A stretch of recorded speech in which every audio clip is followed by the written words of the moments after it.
Bismillahirrahmanirrahim. Assalamualaikum warahmatullahi wabarakatuh.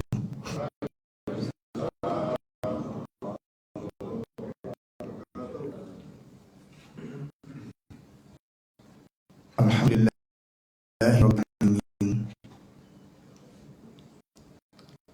Ani as-salatu bil huda wa dinil haqq. Liyudhhirahu 'ala ad-dini kulli walau karihal kafirun.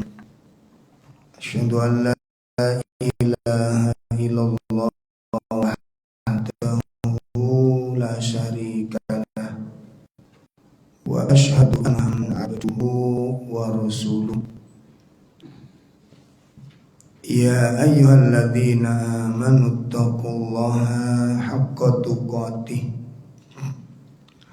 wa la tamutunna illa wa antum muslimun. Ya ayyuhalladzina amanu taqullaha wa qulu qawlan sadida yuslih lakum a'malakum wa yaghfir lakum dunubakum wa man yuti'illaha wa rasulahu faqad faza fawzan 'azima. I'lamu anna asdaqal hadits kitabullah wa khairal hadi hadiyu Muhammadin sallallahu alaihi wasallam wa syarrul umur muhdatsatuha wa kullu muhdatsatin bid'ah wa kullu bid'atin dhalalah wa kullu dhalalatin finnar. Khatul iman rahimani wa rahimakumullah. Bapak-bapak, ibu-ibu, jamaah majelis taklim yang semoga dimuliakan Allah Subhanahu wa taala. Alhamdulillah, pada pagi ini kita bisa hadir dalam kajian rutin dan kami membawa kepada semuanya untuk menjaga istiqomahnya ilmu ini. Dan hendaknya ilmu ini betul-betul diperhatikan. Kesungguhan kita di dalam beragama hari ini itu akan berefek kepada anak-anak kita. Efeknya apa? Sama. Makanya kadang-kadang ada orang, kenapa anakku kok ndablek? Ternyata kita lupa itu bagian dari dosa-dosa kita. Yang kita lupa itu, banyak yang kita lupakan itu.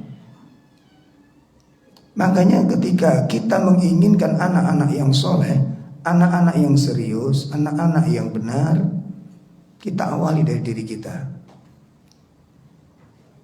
Ya, kita awali dari diri kita. Kasus-kasus yang kita temukan di jalan, di lapangan itu 99% atas ketidakbenaran akhlak anak itu dari orang tua. 99%.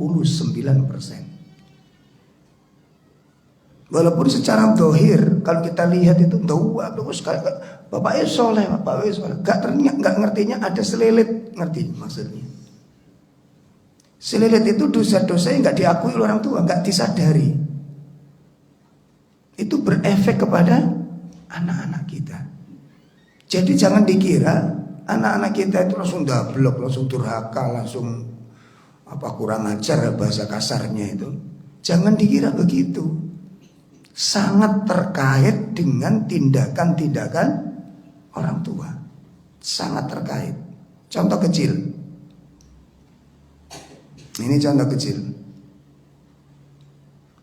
Nah, ketika ada orang yang mengeluhkan tentang anaknya itu meweli, nama bahasa kitanya, yo meweli, Yes, pokoknya sampean catat mewelin. Itu awal itu kita gregetan lihat anak ini. Mewel begini sih anak ini. Kok wani banget ini. Begitu didiagnosa, kita teliti, masuk ketemu semuanya akarnya. Ternyata bapaknya tuh nggak suka dengan nasihat. Kan? Gak nyambung tuh koyoke. Ternyata bapaknya nggak suka dengan dia akan disiksa oleh Allah dengan anak yang menolak nasihat. Wis ta sampean ini gak percaya. Makanya perlu dicoba. Iya ta, nah cobaan mangkane kuwi. Ya, itu kita kaji, Pak. Persoalan-persoalan. Sampai terakhir kemarin ada kasus keluarga besar orang-orang beruang peserigala itu ya. Ya berduit gitu. Nah, itu konflik perang saudara setelah Pak 3 hari kematian bapaknya. Oh, bayangkan 3 hari dari kematian bapaknya perang saudara. Dohir Pak, jenengan pasti salah menilai. Dohir, jadi gini kasusnya itu setelah 3 hari kematian bapak ini kan sebelumnya harta itu sudah dibagi sama bapaknya. Sebelum bapaknya mati itu, ini bukan warisan, ini hadiah dari bapak. Dibuwaki Pak. Dan ya sudah pas lah, sudah apa namanya, wis legowo kabeh wis nrimo dan pas jatah yang diberikan itu. Begitu 3 hari kematian bapaknya, si kakak yang pertama ini tidak mau nerima. Dia akan minta sebagian dari 1/4 harta ada adiknya itu. Ada 3 adiknya yang mau diambil itu. Bon, jenengan melihat kasus seperti ini, kuwi kurang ajar sapa, Pak? Ya sing diingun kan papa. Yang mana? Yang serakah. Gitu.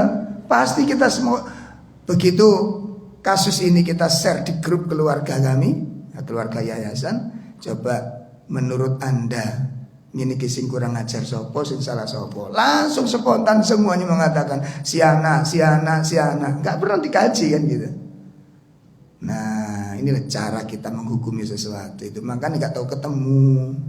Kadang-kadang ingin memperbaiki anaknya tapi gak ketemu akhirnya. Kenapa? Karena gak pas. Ya seperti kalau panjenengan ketemu, kepalamu kenapa? Pusing mas, paramek. Belum ada nih model ini. Betulkah pusingnya karena obatnya paramek? Ya. Soalnya dia ngomong begitu kenapa? Atas analisis atau pengalaman pribadi? Pengalaman. Aku nek ngeluh tak kei lho ngono, padahal ndak sesece. Ngerti maksud arah pembicaraan saya? Artinya apa? Kita jarang menganalisis. Begitu anak nakal, sekolah bulet, gak naik kelas, gak pinter-pinter, itu sering kali Pak, sering kali salah kita menilai. Iya, 99% saya katakan orang tua. Makanya evaluasi. Sehingga kita nanti ketika ambil jalan keluar, ya apa cara nani? Coba kasus seperti ini kita bawa ke psikologis, mesti anak yang dicerca itu. Ya apa anaknya harus dibeginikan, padahal enggak. Ternyata apa? Begitu kita kaji satu persatu, si bersangkutan yang tadi minta itu, ya makanya cara kita mengajak bicara orang itu penting banget, menghukumi atau menjadi temannya. Nah begitu kita datang sebagai temannya, beda sudah plong Pak, brodol kabeh jernih sini. Ternyata apa? Saya itu sebenarnya tidak tertarik dengan harta-harta itu. Saya sudah cukup, saya sudah kaya, insyaallah berlebih lah saya. Saya minta dari dati itu, saya mengambil momen paling bagus untuk melampiaskan luka batin, istilah kalau bahasa kita itu luka batin. Jadi si anak ini dari mulai remaja kecil itu sudah dikondisikan ambek adikmu kudu ngalah, itu sampai sudah rumah tangga, ambek adikmu kudu ngalah. Itu satu poin. Yang kedua apa? Yang kedua itu selalu mendahulukan adik. Selalu mendahulukan adik. Yang ketiga, Kalau adik punya keunggulan sedikit, kakaknya disuruh contoh adikmu loh. Dari semuanya apa? Jadi seakan-akan saya itu nggak ada kebaikan. Bayangkan, ini kan sering kita lakukan. Gimana? Itu jadi luka batin dan akan dendam itu nanti, Pak. Akhirnya kok aku terus nggak karena bener ya gitu loh. Bahkan ketika saya punya prestasi pun nggak ya biasa loh, ya mesti ngono. Jadi nggak diakui, tapi begitu adiknya yang punya prestasi, kakaknya disuruh untuk meniru. Dan itu menjadi luka batin yang luar biasa sampai akhirnya apa? Akhirnya selesai, alhamdulillah. Obatnya cuma satu, bapak yang badai jalur sepuro, ibu yang jalur sepuro sama lain, selesai urusan. Dan itu nggak gampang katanya. Makanya kadang-kadang kita kurang serius beribadah, sudah tunggu saja nanti. Itu akan berakibat pada anak-anak kita nanti. Makanya saya sarankan ya kepada semuanya untuk coba istiqomah enggak kita. Kalau enggak, lalu kita mengharapkan anak-anak istiqomah. Kita belum pernah mempelajari doa Rabbana hablana min azwajina wa dzurriyyatina qurrata a'yun waj'alna lil muttaqina imama. Doa itu tentang apa? Mesti anak soleh. Terus kena dicekel bisa. Mesti anak soleh. Padahal kita doanya apa, Pak? Jangan lupa pada doa yang ketiga itu. Waj'alna. Nah, itu sampai lupakan. Doa yang ketiga itu untuk diri sendiri. Ya Allah, jadikan aku ini teladan yang patut diteladani. Pernah nggak kita belajar untuk jadi teladan? Pernah nggak kita berusaha untuk menjadi teladan terbaik? Lah yang namanya teladan itu gimana? Semuanya memiliki sifat yang unggul, yang masya Allah kan gitu. Coba guru teladan gimana? Ngamuan apa sabar?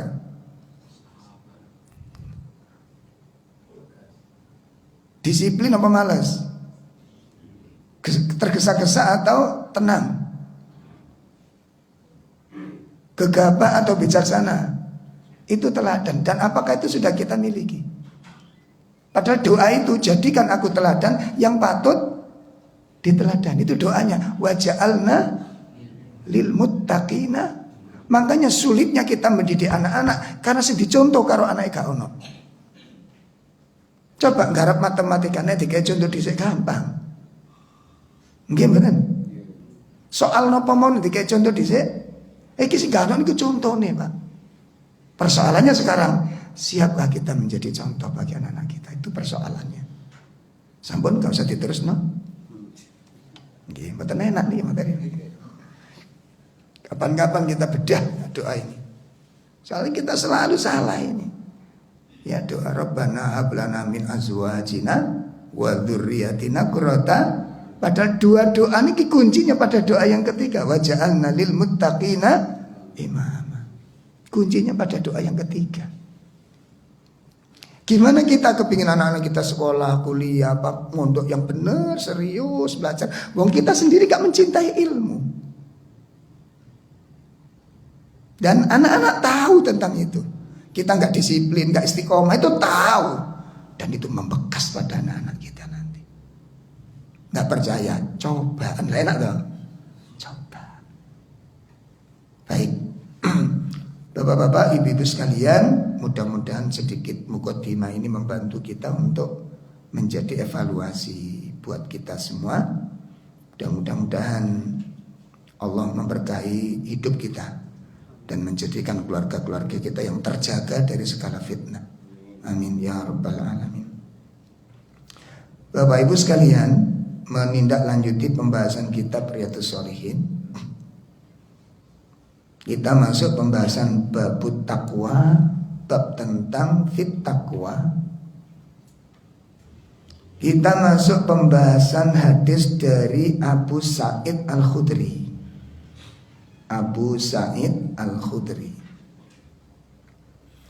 Anin Nabi sallallahu alaihi wasallam qala. Dari Nabi sallallahu alaihi wasallam. Beliau bersabda, "Inna dunya khulwatun khadirah. Sesungguhnya dunia itu khulwah. Khulwah itu maknanya itu gula. Pengertiannya apa, manis. Dunia itu manis. Khadirah itu mana aslinya hijau. Artinya apa? Indah. Berarti pengertiannya dunia itu manis dan indah. Wa innallaha, dan sesungguhnya Allah mustakhlifukum, ya, menyerahkan dunia ini, ya, mustakhlifukum fiha, Allah menyerahkan dunia ini kepada kalian, diserahkan kepada kalian dunia yang manis, yang indah ini, yang menyenangkan ini, yang menyejukkan hati. Ya. Kemudian setelah Allah serahkan dunia ini kepada kalian, fayanduru kaifa ta'malun, kemudian Allah memperhatikan,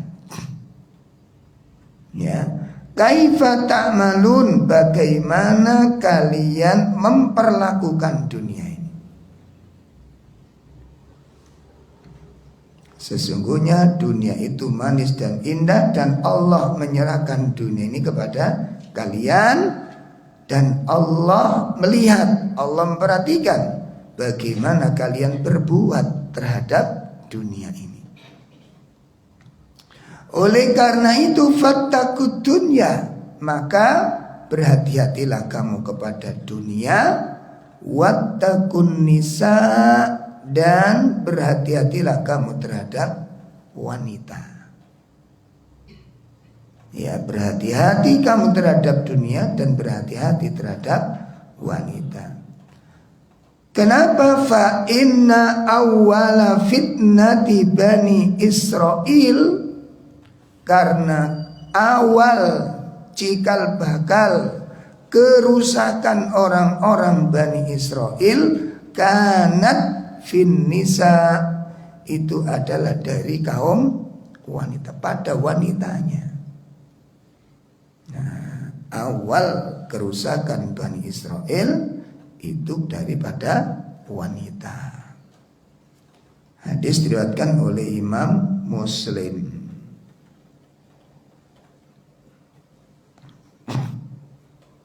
Nah, Bapak Ibu sekalian yang dimuliakan Allah, dari hadis ini apa pelajaran yang bisa kita petik? Ya, pelajaran apa yang bisa kita dapatkan? Di antara pelajaran yang paling penting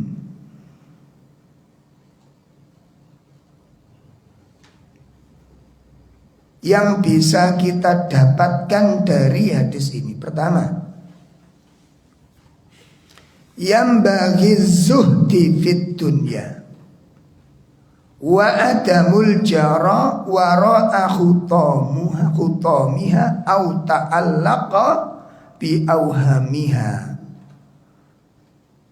Ya, keharusan bagi seorang hamba, ini pelajaran yang pertama,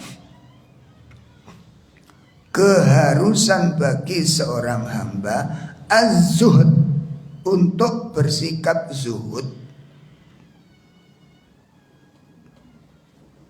Ya, keharusan bagi seorang hamba untuk bersikap zuhud fit dunya, dalam urusan dunia.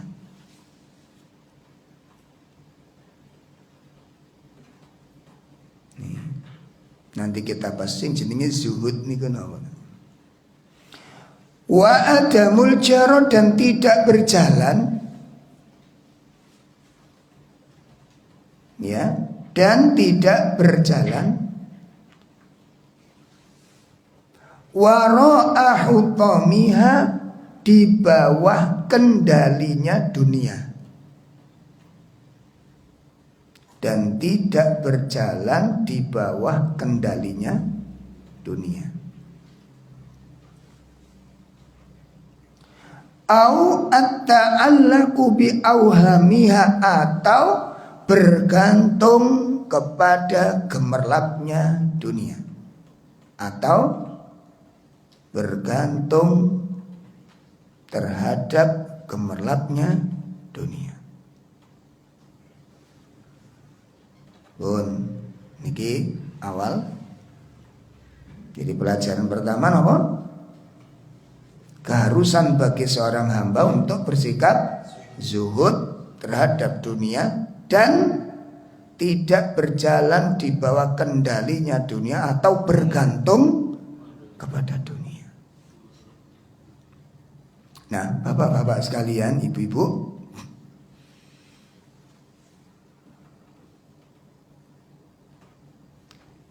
pengertian zuhud yang dimaksud az-zuhud,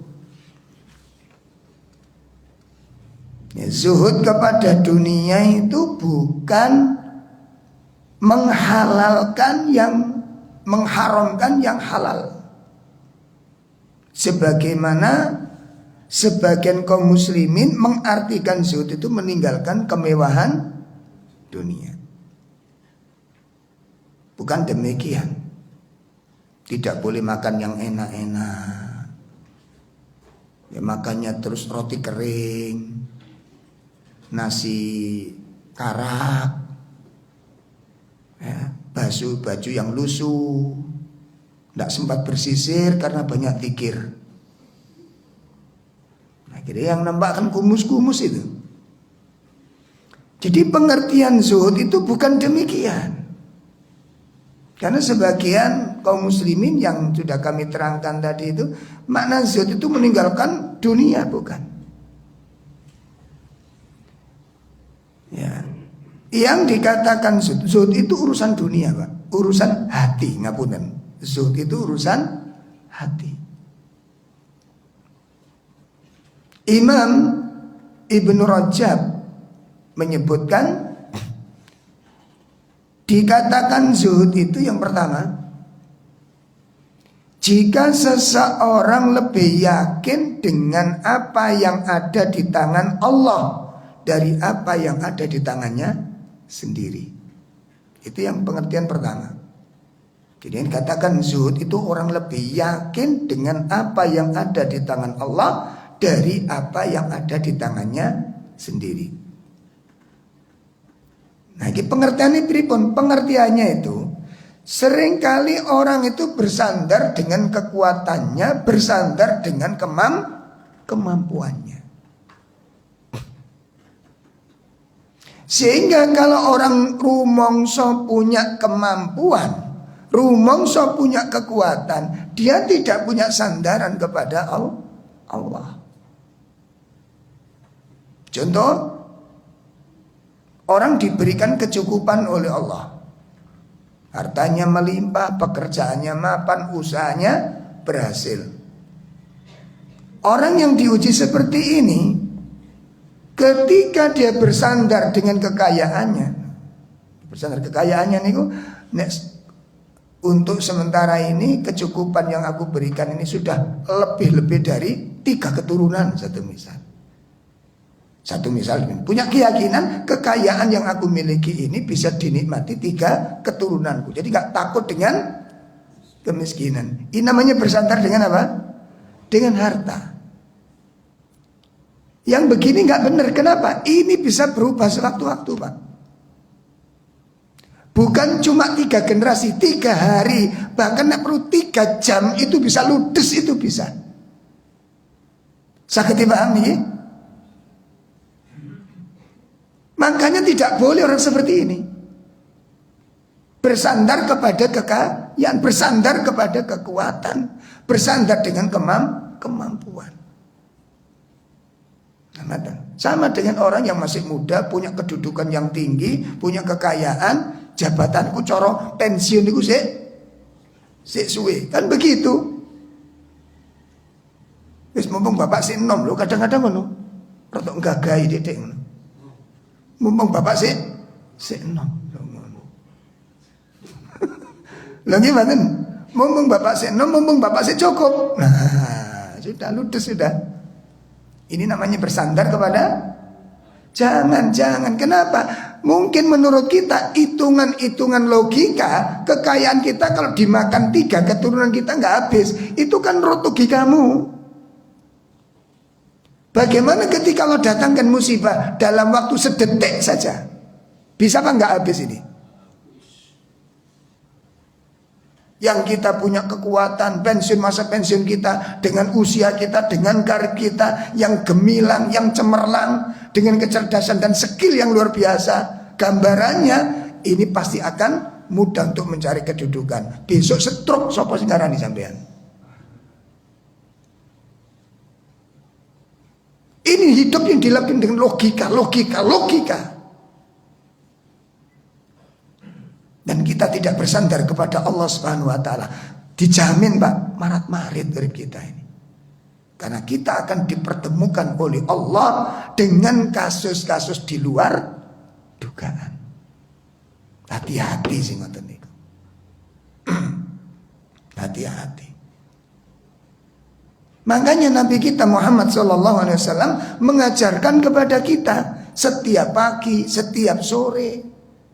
Untuk apa? Bersandar kepada Allah. Bersandar kepada Allah. Setiap keluar rumah diajari apa? Bersandar kepada Allah. Bismillahi tawakkaltu 'ala Allah la haula wala quwwata la haula tahawul.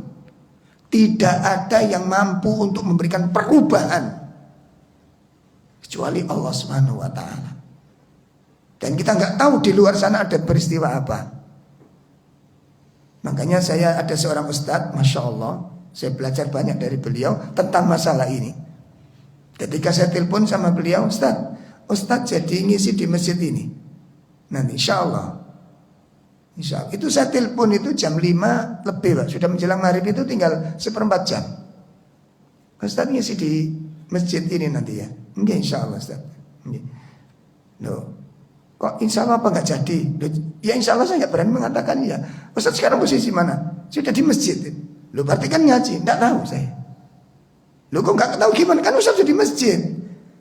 Kan nanti maghribnya tinggal 1/4. Ustadz, apa ada jaminan saya 1/4 jam hidup? Ini yang membuat kita tuh malas-malasan ya di sini nih Pak. Yang di sini ini karena kita merasa aman. Akhirnya apa? Tulul amal. Itu penyakit yang paling bahaya. Panjang angan-angan. Rumongso kematiannya itu masih astagfirullah. Ini selama ini menggelayuti dalam pikiran kita. Pertanyaannya, coba direnungkan matang-matang. Apa yang menyebabkan kita tidak segera bertaubat? Apa? Apa yang menyebabkan kita tidak segera bertaubat? Apa yang menyebabkan kita tidak serius beribadah? Karena kita berangan-angan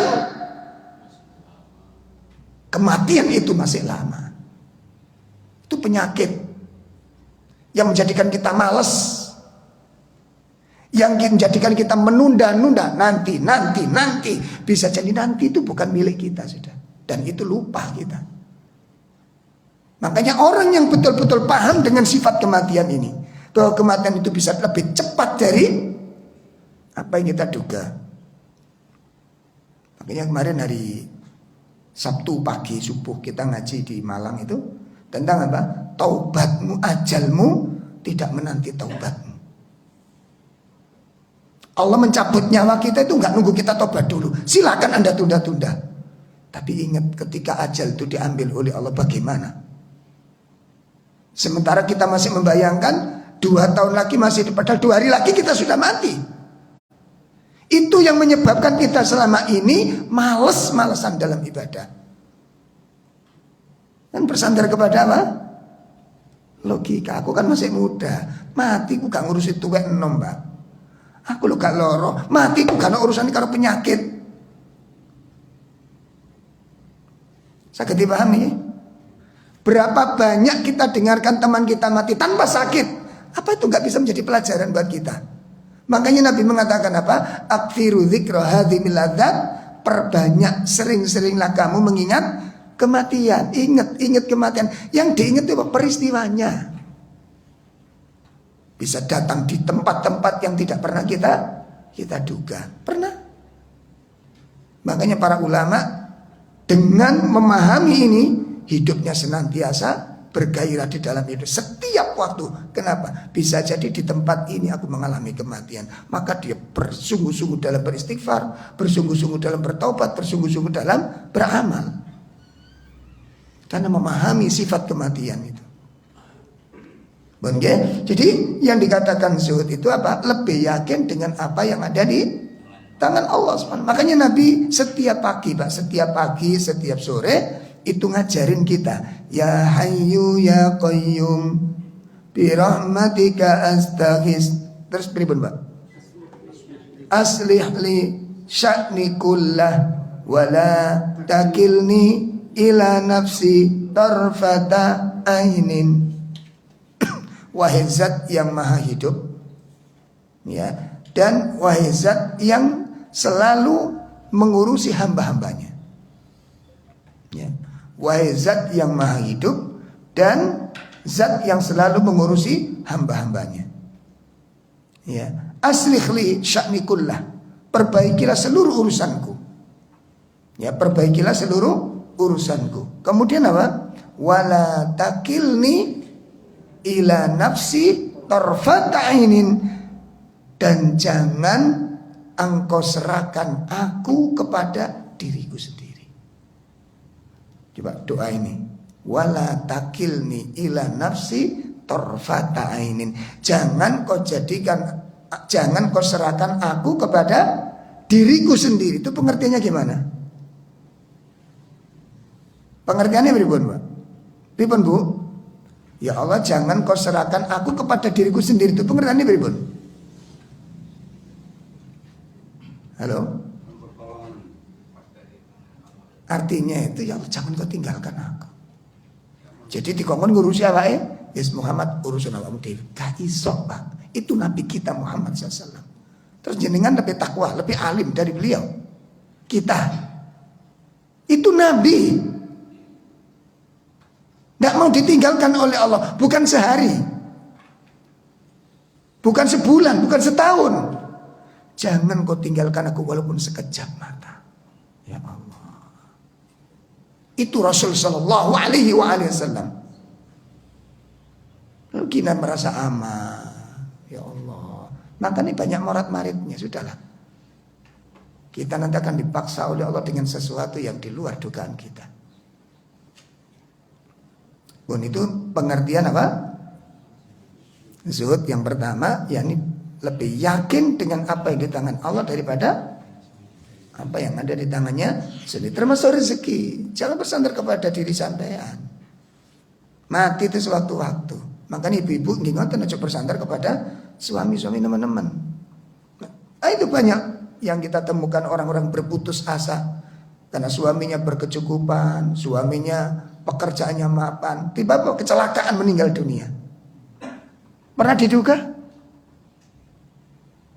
Pernah disangka? Makanya orang, kata Nabi SAW, man ta'allaqa syai'an wukila ilaih. Orang yang bersandar kepada sesuatu, barang siapa bergantung kepada sesuatu, dia akan diserahkan kepada sesuatu itu. Dia akan diserahkan kepada sesuatu dan Allah tinggalkan. Na'udzubillah min syarri dzalik.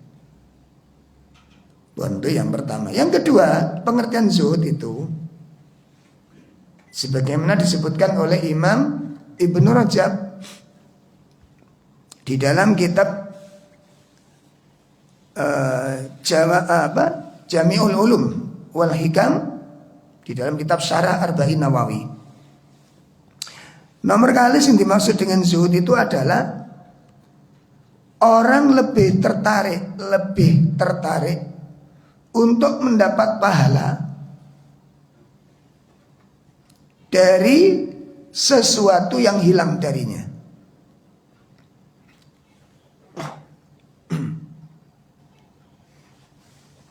Seseorang lebih tertarik terhadap pahala yang dijanjikan Allah Subhanahu wa taala dari sesuatu yang telah hilang darinya. Nah, pengertiannya pripun iki? Umumnya orang umumnya orang kalau memiliki sesuatu hilang niku sangat berharap napa? Kembali. Dia dapat apa yang telah hilang itu. Umumnya orang demikian. Nah sehingga ini yang kemudian menjadi tersiksanya hati. Walaupun ngapunten, sifat ini tidak terlarang secara mutlak. Boten dilarang, boleh. Ya. Tapi kan persoalannya adalah sesuatu yang hilang itu belum tentu seperti yang kita dapatkan, seperti yang kita dapatkan. Gitu? Seandainya pun balik, seandainya pun iya, itu pun belum tentu persis dengan apa yang kita inginkan. Atau bahkan tidak didapat sama sekali. Coba ibu bisa bayangkan, ketika kehilangan sesuatu, lalu kita harap sesuatu itu kembali. Padahal kadang-kadang kembalinya belum tentu semuanya, atau bahkan tidak kembali sama. Coba ibu bapak bisa rasakan dalam masa penantian untuk kembalinya sesuatu yang hilang. Itu yang dirasakan apa? Coba sakit digambarkan ya. Sakit digambarkan. Contohnya dalangan duit 200 juta satu misal. Nek diharap-harap balik pak. Kita tahu dalam masa penantian ini, bisa kita rasakan koyo apa rasane. Ya ngaten. Padha karo cincin ketelesut, masa nyelelem enggak nyelelem. Gak biasa nyapu.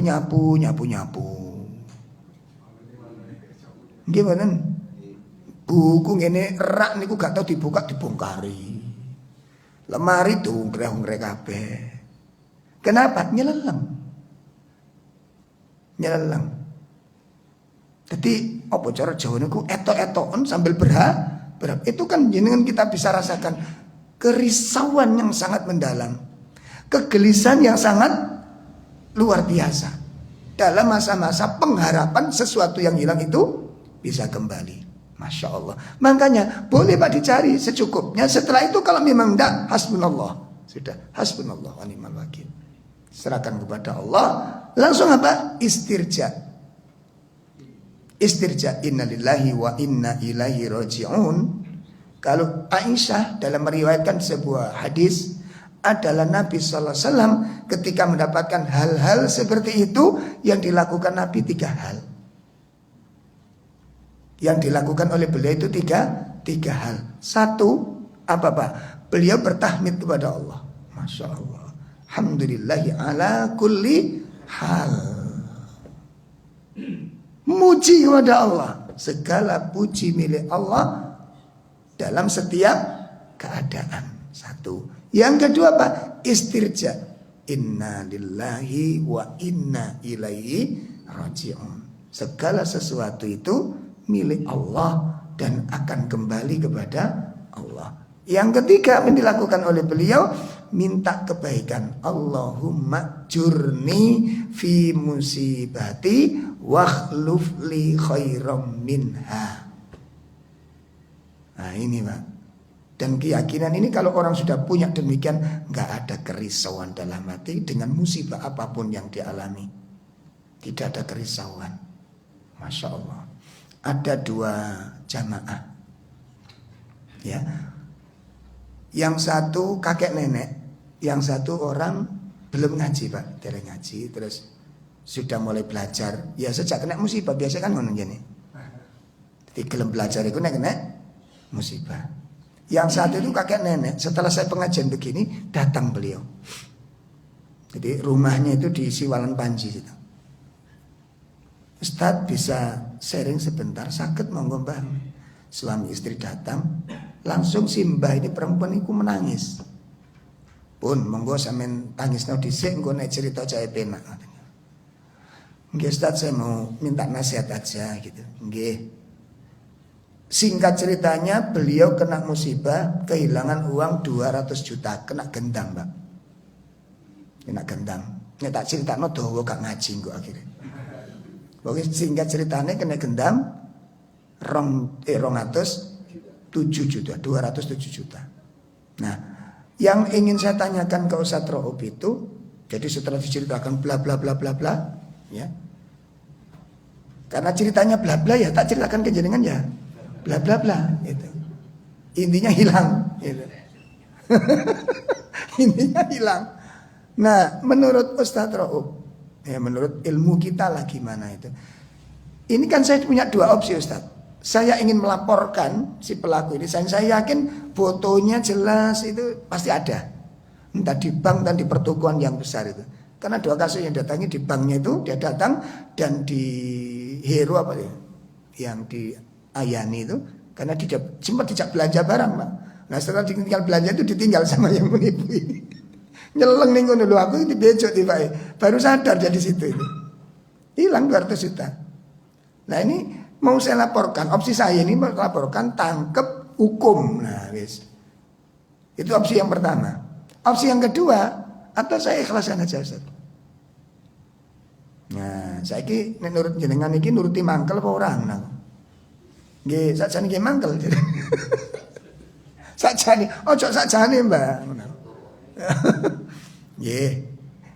Terus putrane jenengan berpendapat gimana? Putra saya sih ngomong, wis gak usah Mbak, gak usah dilaporno. Engko tambah ribet. Wis sampeyan ikhlasno wae. Engko soal urusan kebutuhan jenengan itu nanti saya tanggung semuanya. Dan anak-anaknya alhamdulillah anaknya bagus-bagus semuanya anaknya. Nah, saya masih melang-melang Ustaz ini. Itu durung solusi sih. Nah, saya kepingin kepastian saya harus bagaimana opsi ini.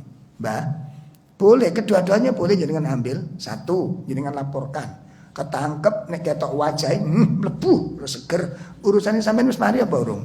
Hati jenengan selesai? Belum, mangkel wis selesai kan? Belum selesai. Wong wis kecengkel tambah sik mangkel kan kepingin ono embune tok tok ngono kan ya. Nggih mboten. Ini belum selesai. Ditambah lagi jenengan nanti runtang-runtung diminta keterangan. Dan kudu keluar duit meneh. Nah, nggih mboten? Iya. Iya Ustaz. Nggih, makanya sampean pikir ngoten piye. Lah yang kedua, opsi yang kedua jenengan ikhlaskan. Kalau jenengan ikhlaskan, duit itu tidak hilang.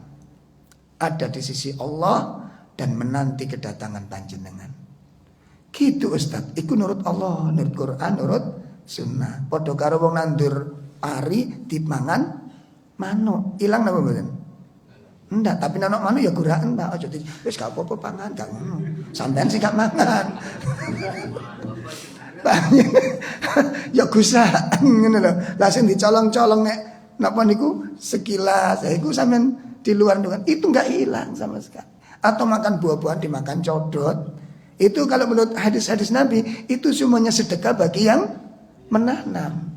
Sama dengan wong jenengan hilang. Kalau jenengan ikhlas karena Allah Ta'ala, karena ini ujian dari Allah dan menerima takdir, ikhlas dengan takdir, ikhlas dengan ketetapan, ikhlas dengan ujian, insya Allah itu tidak hilang. Gitu Ustaz. Nggih pun kula ikhlasaken. Lho, nenteng mari. Mari pangaten. Saestu tambah. Nggih, lho cari kon milih. Nggih, nek kula milih nggih. Monggo sampean pilih sing pundi? Kula ikhlas sampun. Wis selesai sudah. Mari ngoten guyu Pak. Lho, Mbah, mboten napa-napa sampean. Mboten, sampean kira stres. Mboten Ustaz, kula niki cik gobloke aku ya dibecok ngono kok gak sadar wong sestuke kaya ngene iki. Ngoten niku sing pinter bojo. Mbok sing bodho sing dipijuki ngeten kula kan ngeten. Setelah itu pulang nggih Ustaz, pun manten pun lega hati kula insyaallah wis mboten kula arep-arep insyaallah dipun ikhlasaken. Pun nggih. Pun monggo sareng-sareng berharap pada Allah. Kula tangan, Mbah, duit sampean cari mari. Mboten, duit kula wonten nggih ngarsani Allah. Mari, Pak, masyaallah. Sehat, wis kan tangisan sama sekali. 3 hari setelah itu datang ke rumah. Beliau berduain. Kaget kula. Kenapa, Mbah? Lah ngene iku nutuk ngelakon jare. Lho wingi tur mari sih. Dereng. Lho napa malih jare pun ikhlas. Lho mboten niku ceritane beda Ustaz. Tapi ana sambungane. Oh nggih monggo pinara. Pun kula critani Ustaz, sing wingi niku nggih ya, duit sing ilang niku empun kula telening. Napa telening niku? Apa? Bisa. Sekian untuk pondoknya Ustaz Yunan. Sekian untuk pondoknya Ustaz Fatkur. Sekian untuk pondoknya Ustaz Rauf. Sampun. Cuma mboten kula terteraken. Gini iku diteraken Gusti Allah, Bu. Cuma katut kabeh. Makanya sampean nggih ngoten nek kate punya sedekah rencana itu aja ditunda-tunda kuwatir bae katut kabeh ngoten lho. Segera sampaikan gitu lho. Segera sampaikan aja eman ngoten. Nah, setelah itu lah wingi niku mboten katut kabeh Ustaz. Ono sisa berapa juta. Lah niki sisa niki kula paringaken jenengan sebagai tujuan awal memang rencana untuk sana ini sisanya lagi loh, ini ada beberapa amplop untuk Ustaz Yunan sudah saya siapkan juga ini. Nah, mencukupi napa niki memenuhi apa yang menjadi harapan domba. Ngapunten, bukan saya gak mentolok lho ndelok amplop sampean iki. Wong sampean niku mari kelangan dhuwit sak ngono kae kok lho. Jare Ustaz gak ilang. Nggih, mboten ilang. Lah nggih pun diterima jare. Ya Allah, coba bayangkan, Pak. Orang habis kena musibah masih mikir sedekah. Sampean kali kula Ustaz tok kono. Ini loh kesolehan ini. Kadang-kadang orang itu keilmuannya mungkin tidak setinggi kita. Tapi lihat keyakinannya. Ada kesedihan bagi beliau? Wonten kesedihan? Ada kesedihan atau kebahagiaan? Kebahagiaan. Kok bisa sampai di sini tingkatannya? Yakin dengan apa yang dijanjikan oleh. Ini fakta loh. Aku kan cerita sahabat. Engko nek teknologi cerita sahabat mesti balas sampean. Iya sahabat ngono sampean. Iki zaman saiki wong Sidokerto kuno lho, Pak. Siwalan Panji. Wong Sidoarjo nyel. Duduk wong Arab. Nyel. Allah, artinya apa? Setingkat beliau dalam kondisi begini bisa menjalani seperti ini, Pak. Ini dahsyatnya sebuah keyakinan. Makanya keyakinan, keimanan yang benar menghasilkan kebahagiaan. Itu perlu diungkap apa rahasianya. Selama ini kan kita mengatakan berimanlah, iman akan mendatangkan kebahagiaan. Go endi wong aku setelah iman itu musibah gak karu-karuan. Saged dipahami nggih? Yang merasakan dia akan merasa kehilangan. Allah mengambilnya disimpan untuknya di akhirat. Dan itu yakin, dia yakini berita itu. Karena yang memberitakan adalah Allah dan Rasul SAW. Kasus yang pertama. Iki masih ringan, 200 juta. Kasus yang kedua 800 juta, Pak. Orang Puri Indah sana. Puri Surya Jaya. Muridnya Ustaz Rifki. Muridnya Ustaz Rifki. Nggih ngoten. Ustaz ada murid, Ustaz pun rada berat niki. Nggih monggo ditebak ke rumah. Datang ke rumah niku kabele pedet kabeh, Pak. Ngerti kalau kabel pedet kabeh sampean? Ya wis. Sili liar-liar sampean kena napa? Duka. Lho kok duka. Jadi kabel ini pun pedet kabeh. Kena apa ceritanya? Lagi singkat ceritanya jual rumah diprank sama yang beli niku. Nah, ceritanya dawa ngene, tak critakno gak sida ngaji. Singkat cerita dia mengurus surat itu dari kasus ini dibawa ke ranah hukum, Pak. Sampai habis 800 juta niku durung kelar. Durung kelar belas durung sih.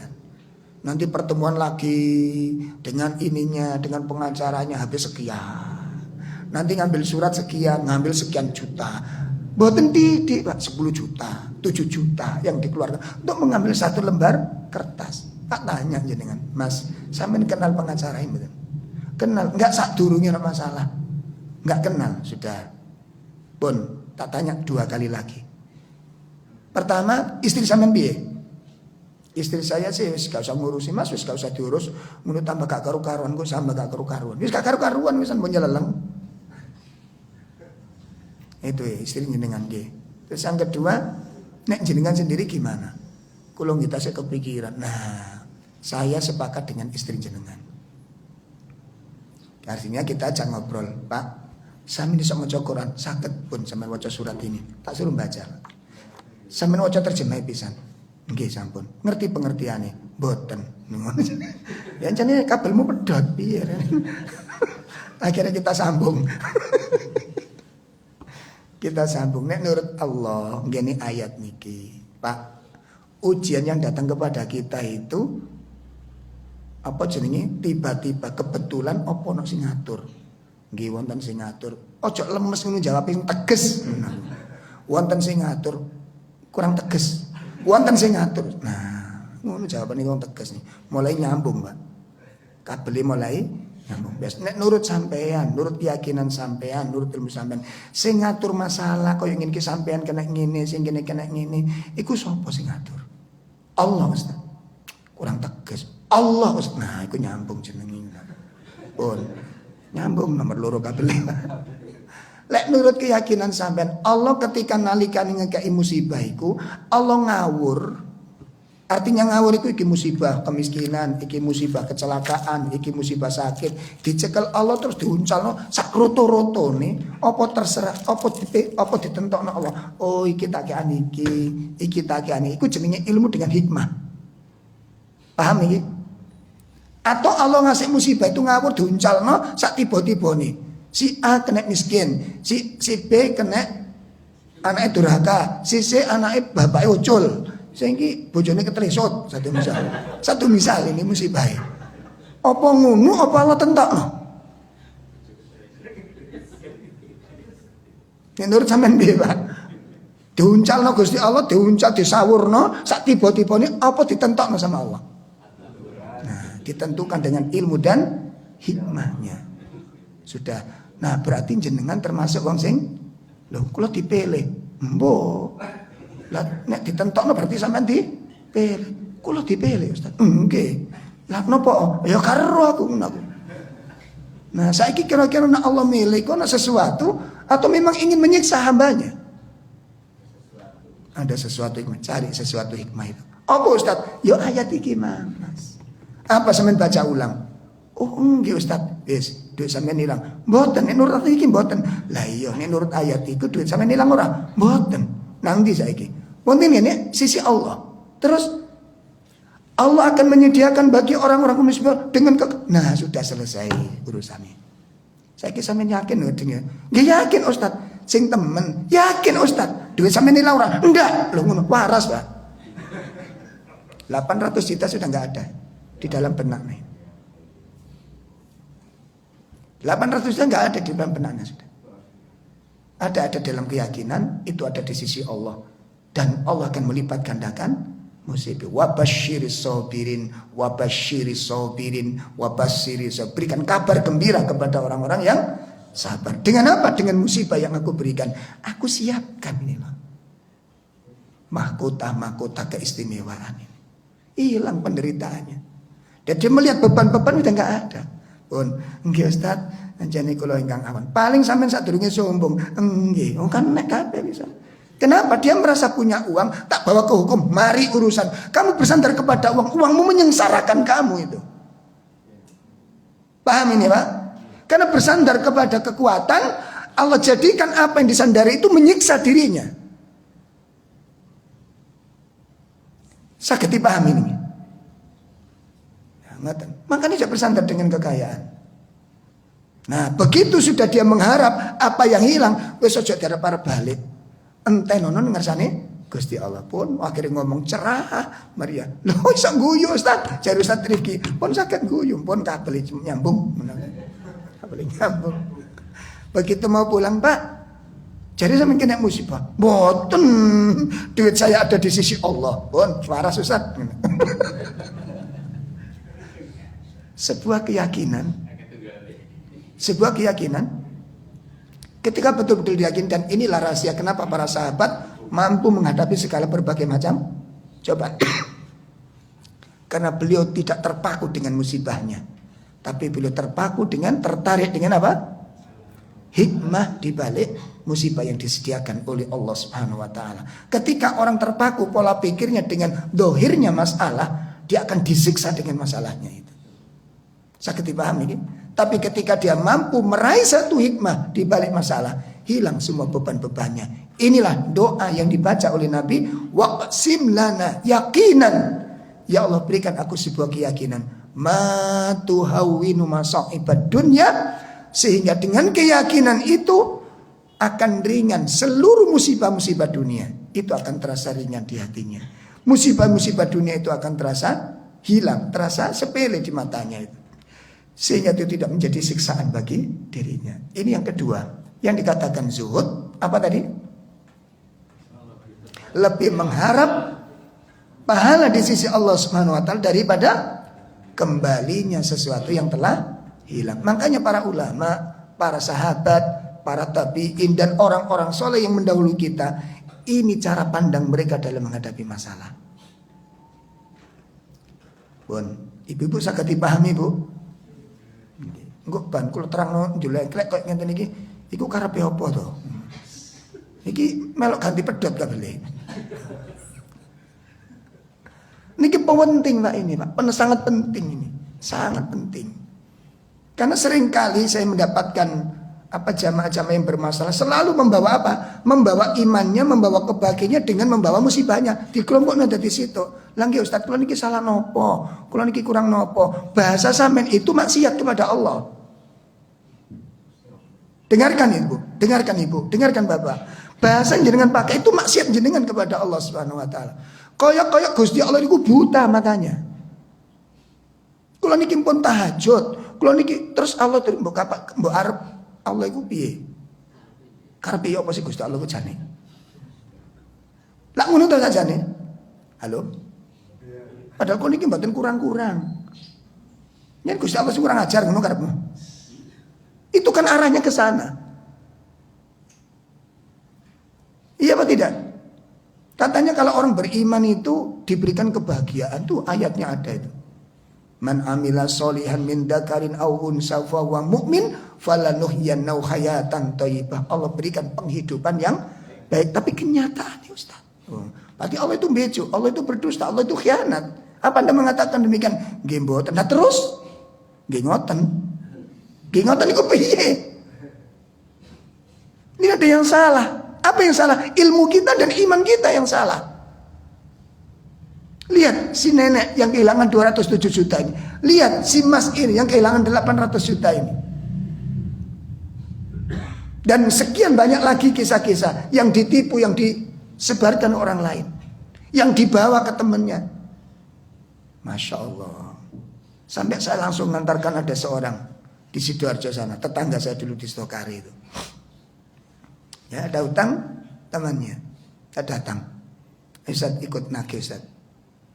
Nah ternyata nggak bisa pun mas, aku nagih terus ya beban, sampean tak tagih terus ya beban. Maka hari ini beban ini ayo dihilangkan. Lah terus piye Pak? Wis utang sampean lunas, lunas Pak. Aku mulai aku sing grunem Pak. Sakjane gak dilunasi ngono Mas. Lah napa? Lah ilang duitmu jare. Lah pertama jajab napa? Lah kalau sing duwe duit kok sampe sing bingung. Iya lah apa aku malah bingung. Akhirnya apa Ustaz? Apa ada uang disedekahkan hilang? Enggak, sudah selesai. Bahkan duit saya enggak hilang. Ya gak yon. Lah nggih kok sampean bingung. Wis gak bingung kok saiki. Ilmu melahirkan sebuah keyakinan. Keyakinan melahirkan sebuah sikap, cara pandang yang luar biasa, menjadikan permasalahan-permasalahan ini jadi sesuatu yang sangat menakjubkan. Orang-orang seperti ini Pak, dikasih beban apapun gak akan merasa sedih dengan beban-bebannya ini. Kenapa? Adanya sebuah ilmu dan keyakinan. Makanya kenapa dakwah sunnah itu ilmu ibadah, ilmu akidah, ilmu akidah. Kenapa? Karena di situ kuncinya. Di situ kuncinya. Sampun saged dipahami niki. Terakhir. Yang dikatakan zuhud. Yang dikatakan zuhud kata Imam Ibnu Rajab adalah apabila seseorang merasa sama saja antara pujian dan celaan yang diterima dari orang lain. Ya. Apabila seseorang merasakan kesamaan, apabila seseorang merasakan apa? Kesamaan antara mendapat pujian dan celaan dari orang lain. Nah, ngeten iki ya gak gampang.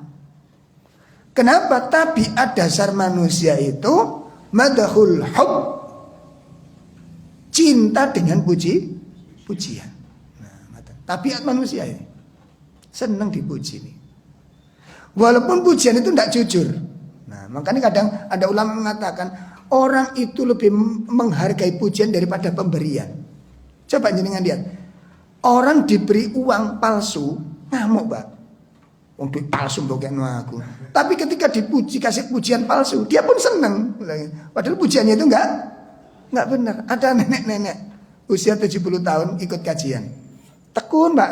Lah kula gudon. Nek, jenengan umur berapa? 70 tahun, Ustaz. Kok tambah cantik? Oh, Ustaz bisa aja, batinku sapa sing ngomong ngono iku.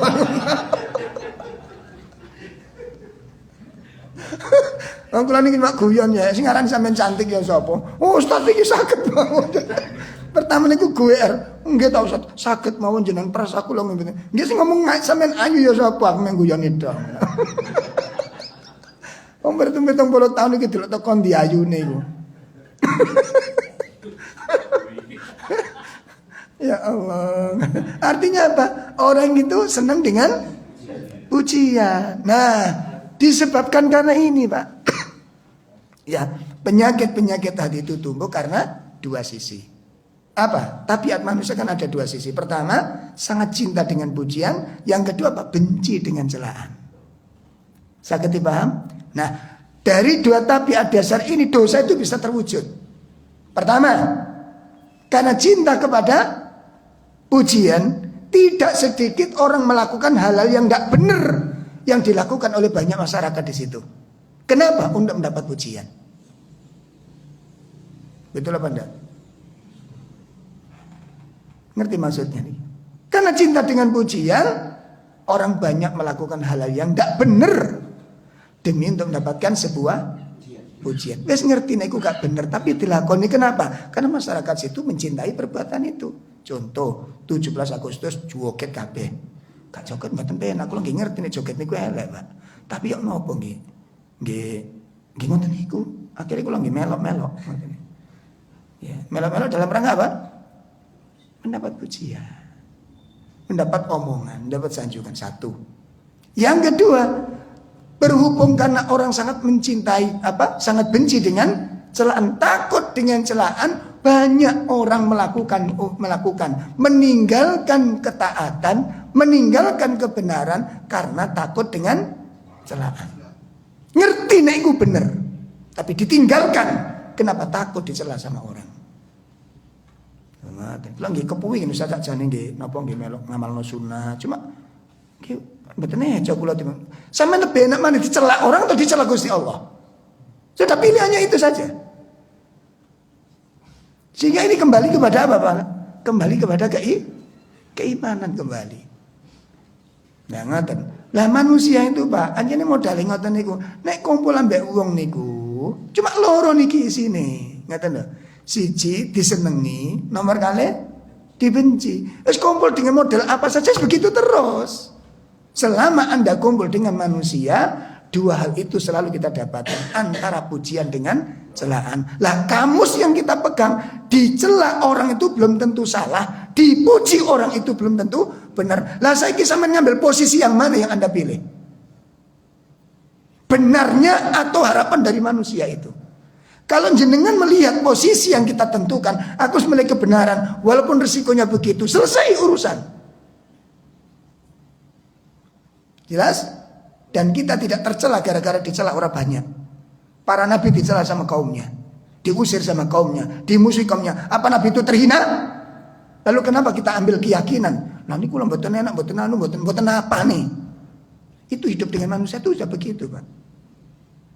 Ya, makanya kalau kamus kita, saya ki coba sampean kumpul dengan orang, sampean turu tono karame wong, gak dadi wong. Makanya sama dengan kisahnya Luqman itu, ketika membawa anaknya keluar sambil membawa keledai. Nah, gimana ini?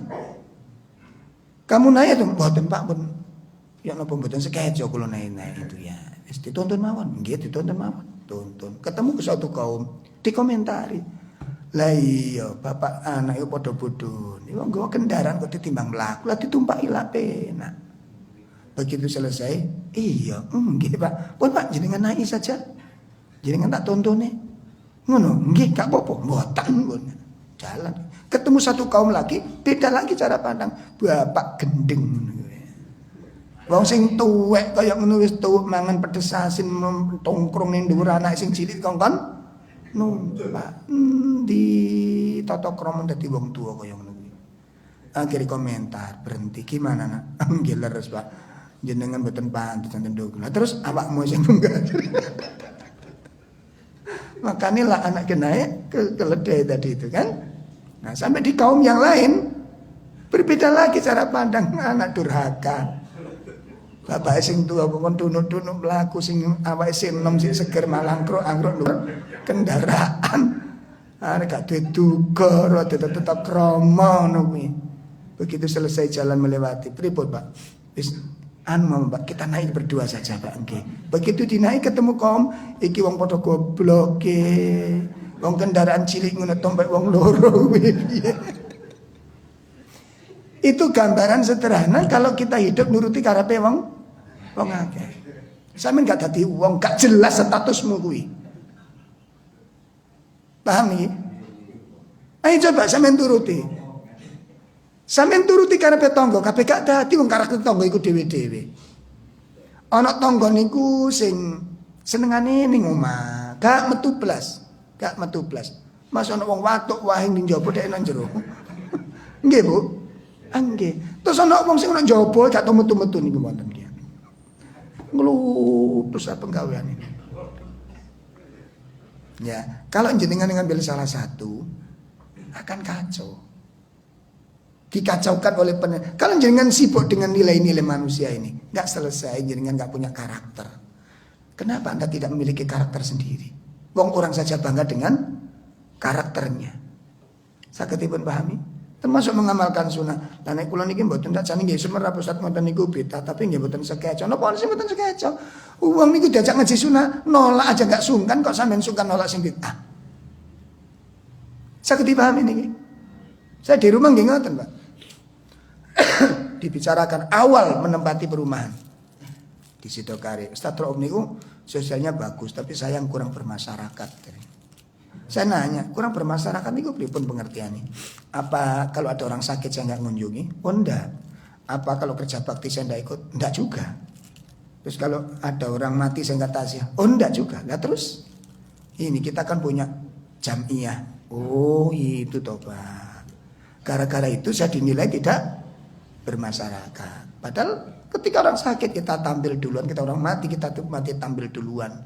Ketika kerja bakti kita tampil duluan. Tapi nggak dianggap itu. Yang dikatakan nggak bermasyarakat itu ketika nggak mengikuti jamnya. Tak walik. Nah di rumah saya ada pengajian Sabtu Minggu, jadi kan nggak pernah ikut. Kan kita beda paham podo. Selesai sudah. Saya punya pemahaman seperti ini. Mau sampean begitu silahkan. Selesai sudah. Adapun sosial kita tetap jalan dan harus diutamakan nomor satu di antara masyarakat yang lain. Jadi miliki karakter itu. Jelas ya?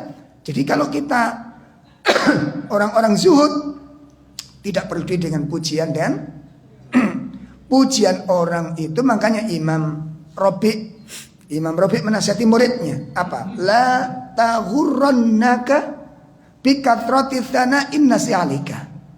Hai Hilal, Imam Hilal, jangan kamu tertipu dengan banyaknya pujian manusia kepadamu. Masya Allah. Jangan kamu tertipu dengan banyaknya pujian manusia kepadamu. Kenapa? Fa innahum la ya'rifunak, karena mereka tidak mengenalimu illa dhahrika, kecuali hanya dohirmu saja. Orang memujimu itu karena dia tidak mengenalimu kecuali lahirmu saja. Batinmu mereka nggak ada yang tahu. Jelas nih? Oleh karena itu ibu-ibu sekalian, inilah yang dimaksud dengan zuhud. Nah, terakhir Qila lil Hasan al-Basri, ditanyakan kepada Imam Hasan al-Basri. Jadi Imam Hasan al-Basri ditanya oleh seseorang, "Ya Imam, ma sirru zuhdika fid dunya?" Apa rahasianya Anda mampu mencapai zuhud di dunia ini?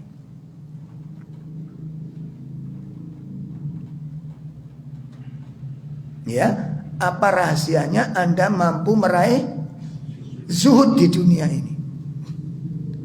Qal, berkata Imam Hasan Al-Basri, arba'ah, ada 4 rahasianya. Nah, jadi kalau kita bisa meraih 4 perkara ini, insya Allah akan Allah anugerahkan kepada kita hati yang zuhud. Kalau kita mampu meraih 4 perkara ini. Apa 4 perkara tersebut? Yang pertama, alimtu anna rizki la ya'khudhu ghairi. Yang pertama, aku yakin, seyakin-yakinnya, anna rizki, bahwasanya rizki yang Allah berikan kepadaku, ya, aku yakin seyakin-yakinnya bahwa rezeki yang Allah berikan kepadaku atau rezeki yang aku dapatkan, la ya'khuduhu ghairi, tidak akan pernah diambil oleh orang lain.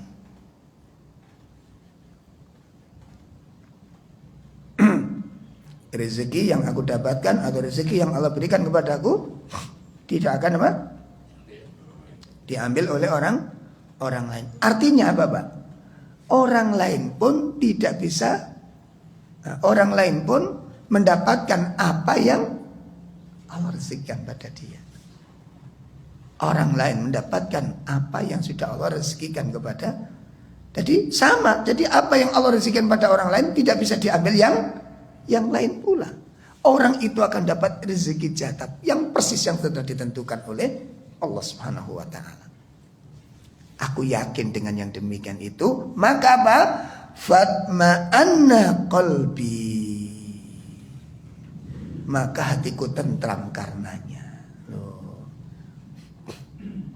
Hatiku tentram karenanya. Makanya ibu-ibu ya, barangkali ada tetangga yang ngaji ini bletotan, salate bletotan, kok rezeki ini lancar, ngono gak usah dipaidu salate. Kita gak usah mengeluhkan sholat kita. Lah yo aku iki sing temen, kok tonggoku sing malah sugih. Wong tonggo iki patek temen koyo ngono kok sugih, kok iso. Iki sing gare menggelidik dadi selilit telusup dalam hidup niku.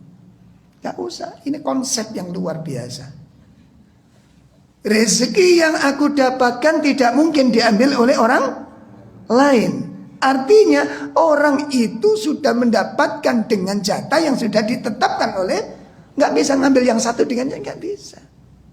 Fatma'anna qalbi. Apa kata Imam Hasan Basri? Itu yang membuat hatiku tentram. Tak orang akan menerima rezekinya masing-masing. Ya, ngaten. Karena kecemburuan itu mesti, Pak. Gitu, awak dhewe wis hijrah, wis tahajud maca Quran ya kan lerene, zikirku sampai kelempoken. Lho kok sing sugih tonggo sing gak patek temen, kadang-kadang yang gedabru, sing isupung, kok iku, apa Gusti Allah gak keliru ta, ngono dadine.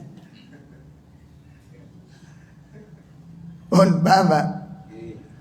Ada menggelitik kan itu di hati kita itu. Kenapa saya ngomong begini? Pasien kami yang paling banyak seperti ini, Pak. Kalau ini mantun hijrah, Ustaz, mantun hijrah kok tambah marat-marit, Gusti Allah ku apa karepe.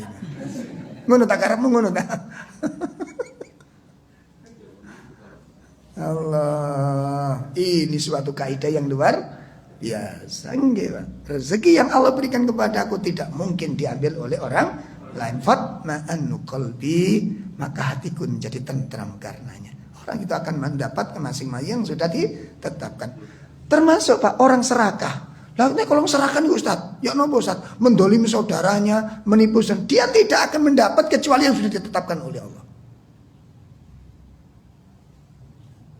Tapi niku milik orang lain kok diambil sama dia, itu kan haknya saudara. Mboten niku ya napa? Dia tidak merasakan apa yang kecuali yang ditetapkan Allah. Kalaupun nanti dia mendapatkan, bisa mengumpulkan semuanya, dia belum tentu bisa menikmati semuanya. Diuji dengan kedurhakaan anaknya yang akan menghabiskan hartanya nanti. Atau dia dengan penyakit-penyakit yang tidak bisa disembuhkan dalam waktu yang singkat. Nah, aku gak meden-meden nih, penasaran cobaan. Dolimo sampean, serakau sampean, Anda tidak akan mendapatkan rezeki kecuali yang sudah ditetapkan oleh Allah. Sing gak percaya cobaan lah wis enak to. Malingo, nyolongo, nyopeto, duraka, dolimo, silakan Anda coba. Anda tidak bisa merasakan kecuali yang sudah ditetapkan oleh Allah. Sakit dipahami ini. Saya sudah menemukan kasus-kasus nih Pak. Saya datang ke rumah teman yang dulu ceritanya nih Pak mendolimi semua korban. Ada seorang apa istilahnya bibinya itu saudara dari bapaknya. Dia yang punya hak waris, nggak dapat bagian malah.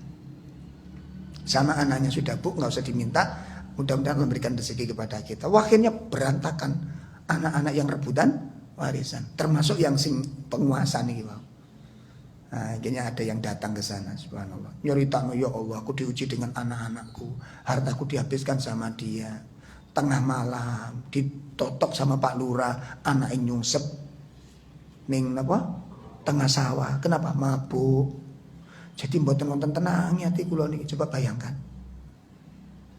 Jarak 1 minggu kayak kerasan ning omah tengah malam, tengah malam. Karena anak-anak dablek itu kan tengah malam memang peristiwanya. Dia kan hidupnya itu shift 2. Ada dablek-dablek niku shift 2. Nek siang tidur Pak mereka. Lha gitu. Engko mulai maghrib ngiler dia ngiler biar melek metu sampai sewengi tet. Lah engko nek wae esuk turu maneh deh. Lho ngoten. Jadi tengah malam niku tiap malam banget ini. Ya Allah, enggak tenang. Pokoknya nak keluar niku wis njogo niku be enak-enak turu dok digugap. Itu berkali-kali dialami niku, Pak. Ngeten iki lho nikmati ya, padahal aku wis gak kurang-kurang aku salat batin ana laporan saya dan saya korcek benar. Ya, dosamu yang belum kamu minta maaf kepada bibimu kemarin. Itu akan menjadi selelit dalam hidupmu. Terus aja ini begitu. Wes ya Allah diuji betul. Jam 2 malam ditelepon dari rumah sakit anaknya terkapar, ditemukan kecelakaan tunggal, mabuk. Si enake ya opo ngene.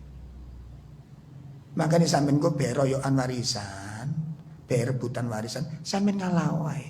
Nggih mboten, yo boleh ngono. Wis ta sampean yakin aja dilogikano, urip iki aja dilogikano, njaluk Gusti Allah. Ditoto, engko mbuh anak sampean niku sing dikai apa rezeki oleh Allah melalui anak jenengan dan anak jenengan patuh kepada jenengan kan luar biasa. Aja dilogikano. Saged dipahami niki? Pun. Itu yang pertama. Yang kedua apa rahasia zuhudnya Imam Hasan Al-Basri? Wa'alimtu, yang kedua aku yakin. Inna amali la yakumu ghairi bihi ghairi fastaghaltu bihi. Aku yakin bahwa pahala dari amalku, ya, pahalaku, nah bahasa singkatnya begitu, pahalaku tidak mungkin dengan amal orang lain. Yang kedua apa? Aku yakin bahwa pahala yang Allah berikan kepadaku tidak mungkin dengan amal orang lain. Oleh karena itu fastaghaltu bihi, maka aku sibuk dengan beramal agar aku mendapatkan amalan-amalan tersebut, mendapatkan keutamaan tersebut. Fastaghaltu bihi, maka aku pun sibuk dengan amalan-amalan tersebut. Karena seseorang akan diberi amal dari perbuatannya. Yang ketiga, wa'alimtu, dan aku yakin annallaha muttali'un alayya, Allah selalu melihat terhadap diriku. Allah selalu mengawasiku. Maka fastahyaitu, aku akan malu. Aku merasa malu. An uqabilahu 'alal maksiyah. Aku merasa malu jika aku menghadap Allah dalam keadaan maksiat. Ya Allah. Aku yakin Allah selalu melihatku dan aku akan merasa malu jika aku menghadap Allah dalam keadaan membawa maksiat. Nah, soal ini yang mengakibatkan orang mampu meraih derajat apa? Zuhud. Merasa diawasi Allah dalam setiap waktunya. Yang keempat, wa alimtu, dan aku yakin annal mauta, bahwasanya kematian, aku yakin bahwasanya kematian yang tadhiruni, sedang menantiku. Aku dinantikan oleh suatu kematian. Maka fa'adattu al-zada liliqa'ah, dan aku mempersiapkan bekal untuk bertemu dengan kematian itu. Yang keempat, aku yakin bahwasanya kematian itu sedang menantiku dan aku mempersiapkan diri tentang bekal untuk pertemuan dengannya. Inilah 4 perkara yang mengantarkan Imam Hasan Al-Basri mampu meraih derajat zuhud. Mampu meraih derajat zuhud. 4 poin. Mudah-mudahan ini sangat bermanfaat untuk kita semuanya. Nah, ini yang sudah kita kaji pagi ini, bahwa baru pelajaran yang pertama dari hadis ke 70. Dari hadis ke 70 pelajaran yang pertama. Insya Allah pertemuan akan datang kita lanjutkan pada pelajaran yang kedua. Jadi intinya kita jangan sampai berjalan di bawah kendali harta, ya, kemudian bergantung kepada harta dan gemerlapnya harta ini, ya. Kita akan lanjutkan pada pertemuan yang akan datang, insya Allah. Mudah-mudahan bermanfaat. Kurang lebih mohon maaf yang sebesar-besarnya. Wassallallahu ala nabiyyina Muhammad, subhanakallahumma bihamdika, asyhadu an la ilaha illa anta, astaghfiruka wa atubu ilaik. Assalamualaikum warahmatullahi wabarakatuh.